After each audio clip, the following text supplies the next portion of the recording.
మనం చూస్తున్న నీటి చక్రమే మన జీవిత చక్రపు నమూనా.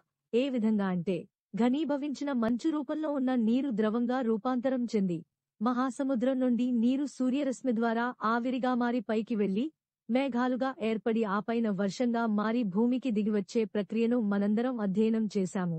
అలా కురిసిన వర్షపు నీరు నదుల ద్వారా సముద్రంలోకి తిరిగి చేరుతుంది.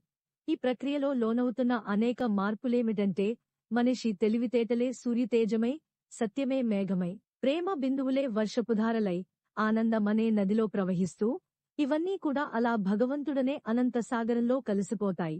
సముద్రం నుండి నీరు వివిధ దశల పరివర్తన తర్వాత తిరిగి సముద్రంలోకి వచ్చినట్లే, మనిషిలోని జీవాత్మ తన మూలానికి అంటే పరమాత్మలో తిరిగి లీనమవ్వడమన్నది ఈ సృష్టి ధర్మమని చెప్పబడినది.